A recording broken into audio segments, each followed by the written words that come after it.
मेरा नाम अदील इम्तियाज़ है और इस चरागाह की तस्वीर मुझे बड़ी अच्छी लगती है। अगर हम इसमें देखें तो हमें बहुत ज़्यादा भेड़ें नज़र आएंगी जो कि घास चर रही हैं। उनके पीछे हमें दरख्त नज़र आएंगे, उसके साथ एक दरिया, बहुत बड़ा दरिया बह रहा है, और फिर आगे पहाड़, छोटे छोटे पहाड़ भी हैं। तो ये एक चरागाह है, एक ऐसी जगह है जहाँ पर भेड़ें रहती होंगी, क्योंकि उनको यहाँ पर बुनियादी चीज़ें जो उनके ज़िंदा रहने के लिए हैं वो सारी की सारी मिलती होंगी। वो चीज़ें क्या हैं? वो चीज़ें हैं, उनको रोशनी मिलती है सूरज की, उनको खाने की चीज़ें मिलती हैं, यानी घास है, दरख्त हैं, पत्ते हैं। उसके साथ साथ उनको पानी मिलता है। अगर वो देखें तो हमें दरिया नज़र आ रहा है पीछे, और उनको वो सारी चीज़ें मिलती हैं जिसके साथ उनके बच्चे और वो पल रहे हैं आहिस्ता आहिस्ता। तो इस जगह पर रहना उनके लिए बड़ा अच्छा है, इसलिए इसका नाम चरागाह, या इंग्लिश में हम इसको हैबिटेट कहते हैं, जो कि रहने वाली जगह है। आज के इस लेक्चर में एक सवाल ये भी है कि क्या पौधों के भी फॉसिल्स होते हैं? हमने पिछले लेक्चर्स में देखा कि एनिमल्स यानी जानवरों के फॉसिल्स होते हैं, और उनसे हमें जानवरों के बारे में बहुत ज़्यादा पता चलता है। उन जानवरों के बारे में भी हमें पता चलता है जो हमारे आने से पहले दुनिया में मर चुके हैं, हमें उनके बारे में पता चलता है। तो क्या हमें पौधों के फॉसिल्स से भी कुछ पता चलता है, और क्या पौधों के फॉसिल्स भी होते हैं? तो हम दो चीज़ें पढ़ेंगे, एक हैबिटेट्स यानी रहने की जगह जानवरों के और पौधों की, और दूसरा पौधों के फॉसिल्स। तो ये लेक्चर शुरू होता है रहीम यार ख़ान से, जहाँ पर मैं रहता हूँ। ये नक्शा है रहीम यार ख़ान का। अगर आप देखें तो ये पूरे पाकिस्तान का नक्शा है। पाकिस्तान में मुख्तलिफ़ किस्म की जगह हैं। अगर हम यहाँ पर देखें रहीम यार ख़ान, यहाँ जहाँ पे ये मट्टी मट्टी नज़र आ रही है, ये रेगिस्तान है, ये सारा रेगिस्तान है। इसको कहते हैं चोलिस्तान का रेगिस्तान। इस जगह को क्या कहते हैं? चोलिस्तान का रेगिस्तान। तो ये डेज़र्ट है, ये रेगिस्तान है। उस तरह अगर हम नीचे आएँ, ये सिंध की तरफ आएँ, तो ये भी एक डेज़र्ट है, बहुत बड़ा, ये बड़ा डेज़र्ट है। इसको कहते हैं थर का रेगिस्तान। इसमें रेत ही रेत होती है, इसमें पौधे बहुत कम होते हैं, इसमें रेत है। इस तरफ अगर हम इस लाइन के जाएं तो यहाँ पर इंडिया है, यहाँ पर इंडिया है, और इंडिया का बॉर्डर है, और इंडिया में भी बहुत बड़ा रेगिस्तान है। ये देखें। अगर हम रहीम यार ख़ान की तरफ आएँ तो देखें आप, यहाँ पर आपको नज़र आएगा कि ये ग्रीन ग्रीन इलाके हैं। ये ग्रीन इलाके क्यों होंगे? क्योंकि यहाँ पर घास है, यहाँ पर सब्ज़ा है, यहाँ पर ग्रीनरी है, यहाँ पर चरागाहें हैं, इसलिए ये ग्रीन इलाका है। तो यहाँ पर जो जानवर रहते होंगे उनको ग्रीनरी, उनको खाने पीने की चीज़ें बड़े आराम से मिल जाती होंगी। पर अगर जो रेगिस्तान में रहते होंगे उनको सब्ज़ा और घास खाने के लिए बहुत मुश्किल होती होगी। क्यों? क्योंकि वहाँ पर तो रेत ही रेत है। फिर हम अगर दूसरी तरफ जाएं और बाईं तरफ जाएं तो ये बलूचिस्तान का इलाका शुरू हो जाता है, और इसमें अगर आप देखें तो ये पहाड़ हैं, छोटे छोटे छोटे छोटे बड़े, ये सारे पहाड़ी इलाका है। तो अगर आप फ़र्क देखें तो आपको नज़र आएगा कि इसमें थोड़ा थोड़ा काला रंग भी है, और थोड़ा थोड़ा ऐसा लग रहा है सतह ऊपर हुई हुई है। तो ये पहाड़ी इलाके हैं, ये सारे बलूचिस्तान जो है उसमें ज़्यादातर पहाड़ी इलाके हैं। और अगर हम नीचे जाएँ तो ये समंदर है, ये कराची है, बिल्कुल कराची का शहर, और नीचे समंदर है। समंदर में भी जानवर रहते हैं, पहाड़ी इलाकों में भी जानवर रहते हैं। और ये जो ग्रीन पैचेस हैं, ये जो चरागाहें हैं सब्ज़ रंग की, इनमें भी जानवर रहते हैं, और रेगिस्तान में भी जानवर रहते हैं। तो ये जानवरों के रहने की मुख्तलिफ़ जगह हैं। अब करना ये हुआ कि मुझे कराची जाना पड़ा एक काम से। तो मैं रहीम यार ख़ान में था, और मुझे कहाँ जाना पड़ा? कराची। कराची सिंध का दारुल खिलाफा भी है, दारुल हुकूमत भी है, और ये हमारी बंदरगाह भी है। बंदरगाह उस शहर को कहते हैं जो समंदर के ऊपर वाक़या होती है। तो कराची समंदर के बिल्कुल ऊपर वाक़या शहर। तो मैं यहाँ से कराची गया, और जब मैं ऊपर से मेरा जहाज़ जो है उसने टेक ऑफ़ किया, तो मुझे नज़र आया कि रहीम यार ख़ान जो है उसमें तो बड़ी ग्रीनरी है। ये रहीम यार ख़ान का एक एरियल व्यू, हवाई व्यू है, जो मैंने ऊपर से हवा से लिया है और उससे तस्वीर खींची है। तो मैं रहीम यार ख़ान से होता हुआ कहाँ गया? कराची। पर बीच में क्या आया? बीच में आया थर का रेगिस्तान। हमने देखा था कि जब हम कराची जाते हैं तो बीच में ये थर का रेगिस्तान है, ये सारा थर का रेगिस्तान है। तो मैंने इसलिए थर के रेगिस्तान की एक तस्वीर जो है वो यहाँ पे लगाई है। थर के रेगिस्तान से होते हुए मैं कराची पहुँचा। तो कराची पर क्या था? कराची में समंदर था, और समंदर में क्या होती हैं? समंदर में होती हैं मछलियाँ, मगरमच्छ, मुख्तलिफ़ किस्म के जानवर।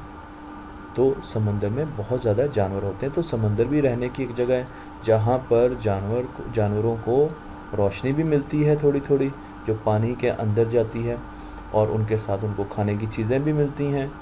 यानी बड़ी मछलियाँ छोटी मछलियों को खा जाती हैं, छोटी मछलियाँ पौधों को खाती हैं, और उनके साथ साथ उनको ऑक्सीजन यानी हवा भी मिलती है। तो ये तीनों चीज़ें समंदर के अंदर भी होती हैं, और कम होती हैं पर होती ज़रूर हैं। तो मैं वहाँ पर सी व्यू और क्लिफ्टन गया, तो मुझे वहाँ पर एक साहब मिले और उन्होंने मुझे बताया कि कुछ अरसे पहले उन्होंने साहिल पर ऐसी चीज़ें देखी। ये क्या चीज़ थी? मैं बड़ा हैरान हुआ। मैंने कहा ये क्या चीज़ है, मुझे तो नहीं पता चला पहले। तो मैंने आके इंटरनेट पे इसको सर्च किया कि समंदर पे ऐसी क्या चीज़ हो सकती है जो समंदर के साहिल पे हो। क्या आपको पता है ये क्या चीज़ है? जब मैंने इंटरनेट पे ये सर्च किया तो मुझे ये चीज़ मिली। ये वही चीज़ थी, पर इसके अंदर क्या है? इसके अंदर एक फ़िश है। ये एक अंडा था। ये क्या था? ये एक अंडा है। और किसका है? ये शार्क मछली का अंडा है, और इसके अंदर एक छोटी सी शार्क मछली है, और वो समंदर के किनारे मिली। तो हमें पता भी चल गया कि समंदर के किनारे जो है वो अंडे पानी से होते हुए समंदर के किनारे आ गए। तो ये वो शार्क मछली का अंडा था। मैंने अगले दिन जाके उन साहब को बताया कि ये तो शार्क मछली के अंडे हैं। तो उन्होंने कहा ये तो कोई ख़ास बात नहीं, क्योंकि कराची में तो मछलियाँ समंदर के साहिल पे आती रहती हैं। पिछले दिनों एक वेल मछली आई हमारे पास, बच्चे उससे बहुत खेले, और फिर क्या हुआ, हमने उस वेल मछली को उठा के दोबारा पानी में डाल दिया, और वो फिर तैरना शुरू हो गई। तो समंदर के पास मछलियाँ जो है, मछलियाँ और उनके अंडे तो मिलते रहते हैं। तो मैंने कहा बिल्कुल। कुछ दिनों बाद मेरा ट्रिप ख़त्म हुआ और मैं वापस अपने घर रहीम यार ख़ान की तरफ चल पड़ा। रास्ते में ये एक बस मुझे बहुत अच्छी लगी, तो मैंने उस जैसी एक तस्वीर जो है इंटरनेट से ढूंढ के यहाँ पर लगा दी। यहाँ से होता हुआ जब मैं अपने घर पहुँचा तो मेरे दोस्त कुछ आए हुए थे। उन्होंने कहा यार आज हम जो है वो एक जगह हमने जाना है। मैंने कहा वो कौन सी जगह है? तो उन्होंने कहा हम एक जीप रैली पे जाएंगे। जीप रैली जीपों और कारों की दौड़ को कहते हैं, रेस लगाते हैं, और वो एक रेगिस्तान में होनी है जिसका नाम है चोलिस्तान। मैंने कहा चोलिस्तान का तो मुझे पता है, चोलिस्तान तो ये रेतला इलाका है, ये वाला इलाका है। तो उन्होंने कहा बिल्कुल, हम यहाँ से रहीम यार ख़ान से, क्योंकि मैं रहीम यार ख़ान तो पहुँच चुका था, हम यहाँ से जाएंगे बहावलपुर, और बहावलपुर के साथ रेगिस्तान जिसको जिसको चोलिस्तान कहते हैं, उसमें एक किला है। किला पुरानी एक जगह है, उसको कहते हैं किला दरावड़। वहाँ पर हम जाएंगे। ये किला दरावड़ की जगह है। ये देखें, ये थोड़ा रेगिस्तान है। तो ये कौन सा है? दरावड़ का किला, दरावड़ फोर्ट भी कहते हैं। फोर्ट इंग्लिश में किले को कहते हैं। ये दरावड़ का किला है, और यहाँ पर एक जीप रैली होती है, हर साल होती है। बहुत लोग आते हैं, बाहर के मुल्कों से भी लोग आते हैं, और वो रेस लगाते हैं, और जो जीत जाता है उसको फिर बहुत प्राइज़ मिलता है। तो हमने जाके वो जीप रैली देखी, वो तो मुझे बहुत पसंद आई। इतनी ज़बरदस्त, वहाँ पर इतनी कलरफुल रंग बिरंगी जीपें थीं, और वो एक दूसरे से मुकाबला कर रही थी। फिर हम और घूमना शुरू हो गए। फिर हम वहाँ पर एक और जगह गए जिसको फ़ोर्ट अब्बास कहते हैं। फ़ोर्ट अब्बास, फ़ोर्ट किले को कहते हैं, फ़ोर्ट अब्बास यानी किला अब्बास। उस जगह गए तो मुझे एक हैरान कुन चीज़ नज़र आई। वो क्या थी? वो मुझे रेगिस्तान में इस किस्म की चीज़ें नज़र आईं। पहले मैंने दोस्तों को कहा ये क्या चीज़ है, उनको भी समझ ना आई। पर फिर जब हमने उसको ज़मीन से बाहर निकाला रेत से, तो वो तो एक दांत था। वो तो एक दांत था। तो हमने कहा ये किस चीज़ का दांत है? फिर मेरे जहन में आया कि ये तो शार्क मछली का दांत है। पर मेरे दोस्त कहते शार्क मछली का दांत, और रेगिस्तान में? शार्क मछली तो समंदर में होती है, दरियाओं में होती है, तो वो रेगिस्तान में कैसे हो सकती है? नहीं नहीं, हमें कोई गलत फहमी हुई है, ये शार्क मछली का दांत नहीं हो सकता, ये कोई और चीज़ है। हमने वो संभाल के रख दिया।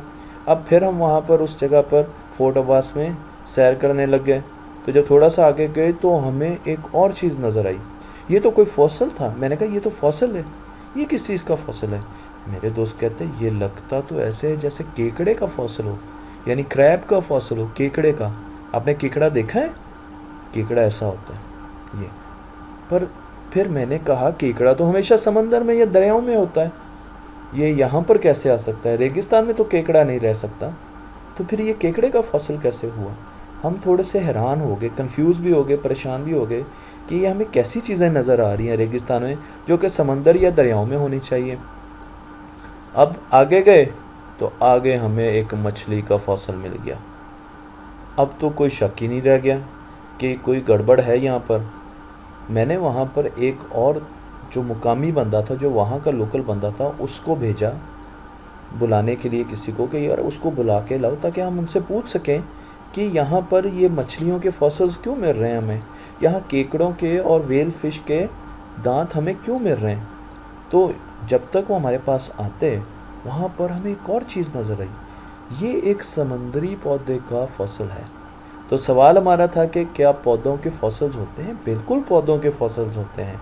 पौधे जब आहिस्ता आहिस्ता सूख जाते हैं या उनके पत्ते जो है वो मुरझा जाते हैं या वो ज़मीन पे गिर जाते हैं, तो वो आहिस्ता आहिस्ता ज़मीन के अंदर चले जाते हैं और उनका प्रिंट जो है वो ज़मीन के अंदर महफूज हो जाता है। तो जब कभी ज़मीन को खोदते हैं हम तो पौधों के फॉसिल निकल आते हैं। मैं अभी आपको एक और फॉसिल भी दिखाऊंगा, पर उससे हमें क्या इन्फॉर्मेशन मिली? हमें तो ये पता चला कि यहाँ पर भी एक ऐसा पौधा है जो या तो दरियाओं में हो सकता है या समंदर में, पर तो हम तो रेगिस्तान में खड़े थे। तो हमने पूछा उस मुकामी बंदे से कि ऐसी क्या बात है जो हमें नहीं पता और आपको पता है? तो वो मुस्कराया और उसने कहा, सर आप सही कह रहे हैं, बहुत अरसे की बात पहले की बात है कि यहाँ पर एक दरिया होता था और उस दरिया का वो दरिया यहाँ से गुज़रता था फोर्ट अब्बास से। तो हमने कहा कि वो दरिया कौन सा होता था? उसने कहा उस दरिया का नाम था दरियाए हाकड़ा, दरियाए हाकड़ा। और जब मानसून की बारिशें होती थीं, जब जुलाई अगस्त में बहुत ज़्यादा बारिशें होती हैं ना हमारे मुल्क में, जब मानसून की बारिशें होती थी तो उसमें पानी भी आता होता था। जब पानी आता था तो रेगिस्तान के मुख्तलिफ जानवर वहाँ पे पानी पीने भी आते थे। उसमें दरिया में वेल फिश भी होती थी, उसमें मछलियाँ भी होती थी छोटी बड़ी सब किस्म की, उसमें केकड़े भी होते थे, उसमें दरियाई जो प्लांट्स थे और पौधे थे वो भी होते थे। पर फिर क्या हुआ, आहिस्ता आहिस्ता बारिशें कम हो गई। बारिशों के कम होने से दरियाए हाकड़ा जो है वो भी सूखना शुरू हो गया और आहिस्ता आहिस्ता वो सूखते सूखते क्या हुआ, रेगिस्तान बन गया। अब जितने जानवर थे जो पानी में ज़िंदा रहते थे या पौधे थे जो पानी में ज़िंदा रहते थे, वो क्या हुए, वो मर गए और उनके फॉसिल्स जो हैं वो आज आपको नज़र आ रहे हैं। तो मुझे बड़ी हैरानी हुई और फिर मैंने आके इंटरनेट पे देखा तो मुझे लगा कि ये एक देखें छोटी सी एनिमेशन है जिसमें एक छोटा सा झील है छोटी सी, और ये 14 साल में ये झील का पानी सूख गया। अगर आप देखें अभी ये शुरू होगी, ये 2000 से शुरू हुई, झील अच्छी थी, फिर 2003 आया, झील का पानी आहिस्ता आहिस्ता कम होता गया, सूखता गया सूखता गया सूखता गया, अब झील बिल्कुल सूखती जा रही है। तो 2010 हो गया, 11, 12 और 2014 में ये झील बिल्कुल सूख गई। तो इस तरीके से झीलें और दरिया सूखते हैं और दरियाओं जहाँ दरिया थे वहाँ पर आज रेगिस्तान है। तो हैबिटेट जो है, रहने की जगह जो जानवरों की थी वो बदल गई और उसकी वजह से क्योंकि हैबिटेट बदला तो जानवर जो है वो मरना शुरू हो गए उस हैबिटेट के। अब हम एक और मिसाल लेते हैं। अगर आपने दुनिया का नक्शा देखा हो तो ये जो नीचे सफ़ेद रंग का आपको जगह नज़र आती है, ये कौन सा बर-ए-आज़म है? ये अंटार्कटिका है। ये अंटार्कटिका, ये सारा बर्फीला इलाका है, इसमें सिर्फ़ और सिर्फ बर्फ़ के पहाड़ होते हैं, कोई इसमें आपको पौधा नज़र नहीं आएगा। और जानवर नज़र आएंगे सिर्फ दो किस्म के जानवर होते हैं इसमें। पहले होते हैं पेंगुइन्स, बिल्कुल, क्यों?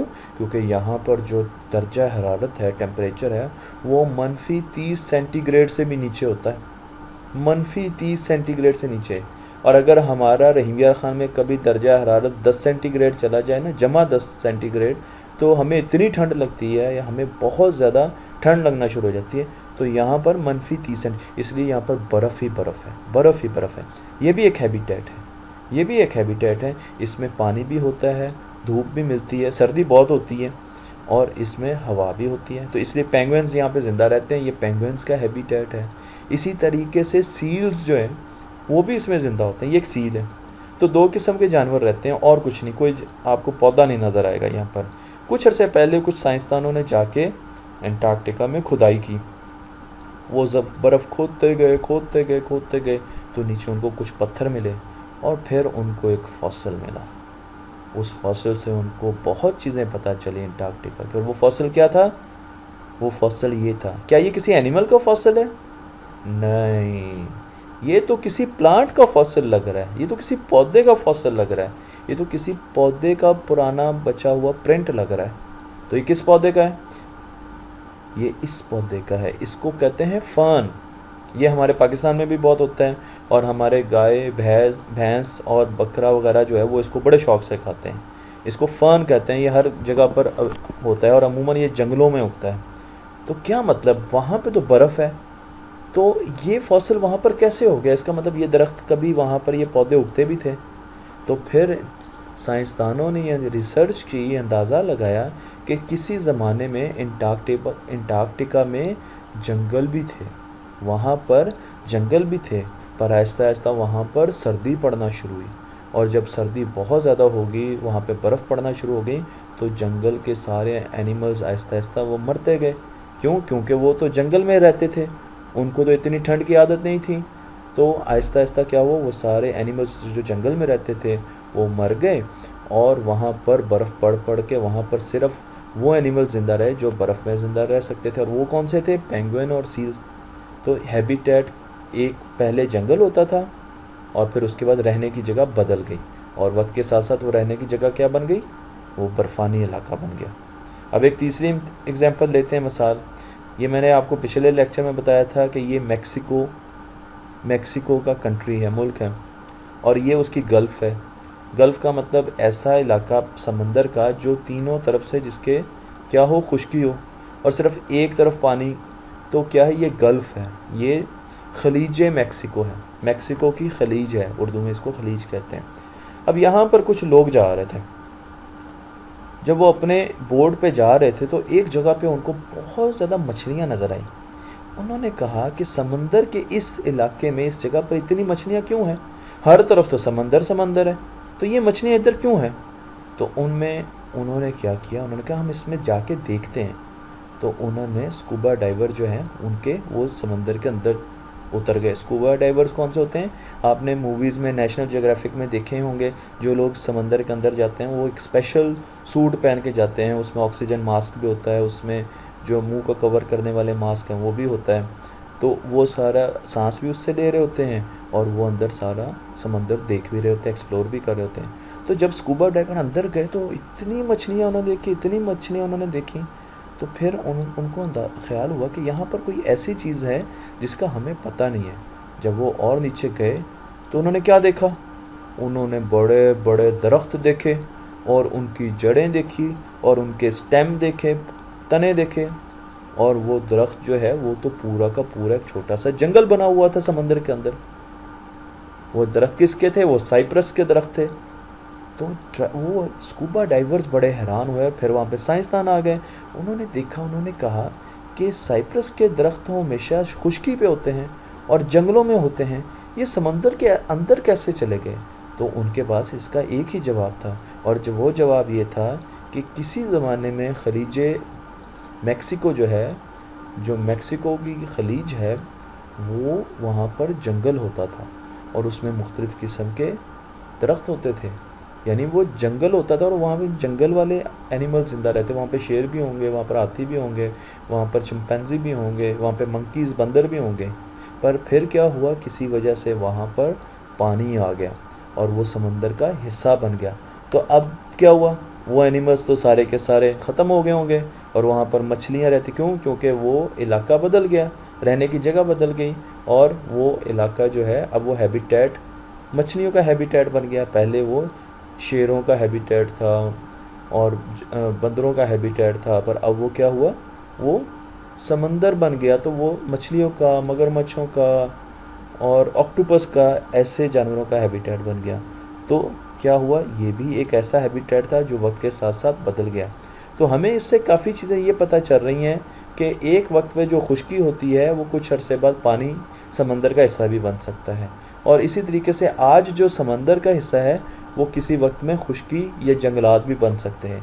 इसी तरीके से जंगलात जो हैं वो किसी वक्त जाके वक्त के साथ साथ वो बर्फ़ानी इलाके भी बन सकते हैं। तो जानवरों के रहने की जगहें आहिस्ता आहिस्ता बदलती रहती हैं, और जिस तरह वो बदलती हैं फिर उस तरीके के जानवर उनमें ज़िंदा रह सकते हैं। तो हैबिटेट क्या होते हैं? हैबिटेट जानवरों के और पौधों के रहने की जगह होती हैं। जानवरों के और पौधों के रहने की जगह होती हैं।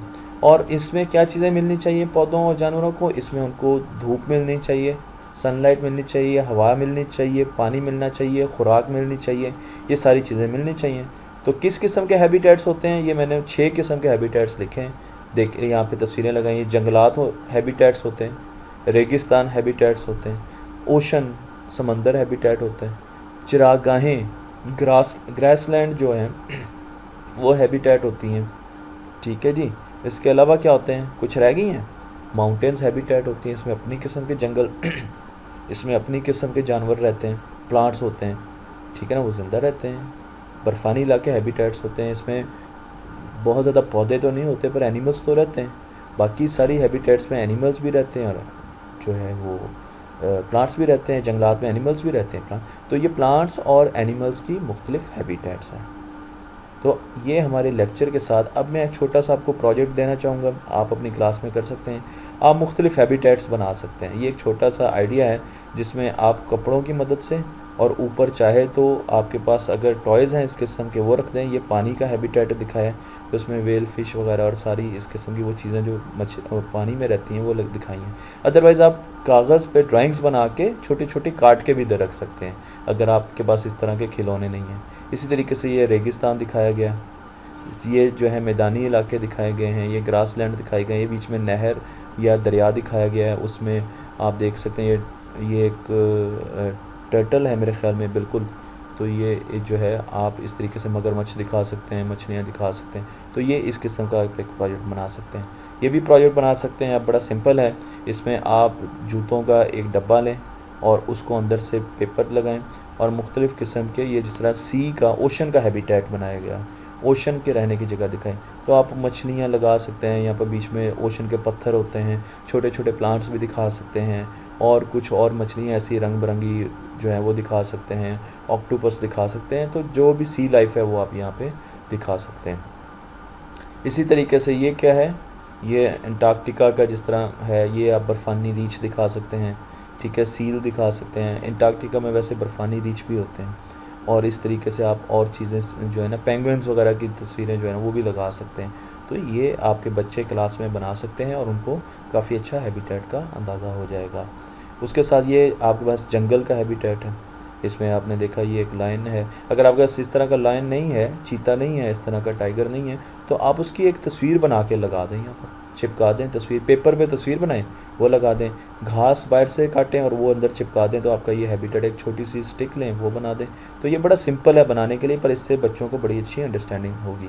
इसी तरीके से ये एक डेजर्ट का हैबिटेट है, रेगिस्तान का। आप देखिए कैक्टस का फूल है बीच में, फिर ये डेजर्ट के एनिमल्स हैं, जिस तरह ये स्कॉर्पियन, बिच्छू है, फिर आपके पास सांप है, और इस किस्म की बाकी चीज़ें जो है ना, ये डेजर्ट का हैबिटेट बना सकते हैं। इस तरह और भी बड़े तरीके हैं दिखाने के। आप क्लास में एक बोर्ड बना सकते हैं जिसमें आप ओशन, तो यहाँ पर तस्वीरें लगा सकते हैं ओशन के जो एनिमल्स और प्लांट्स हैं। प्लांट्स भी ज़रूर बनाइएगा, सिर्फ एनिमल्स का हैबिटेट नहीं होता, प्लांट्स भी उनको भी दिखाएं यहाँ पे कि ओशन में कौन कौन से एनिमल्स और प्लांट्स होते हैं। फॉरेस्ट के भी दिखाएं, जंगल के और डेजर्ट के, रेगिस्तान के और आर्कटिक यानी कि ओशन के जो है वो इसके बर्फ़ानी इलाकों के भी आप जो है वो दिखा सकते हैं। तो इस तरीके से ये बच्चों को आप एक्टिविटी करवा सकते हैं।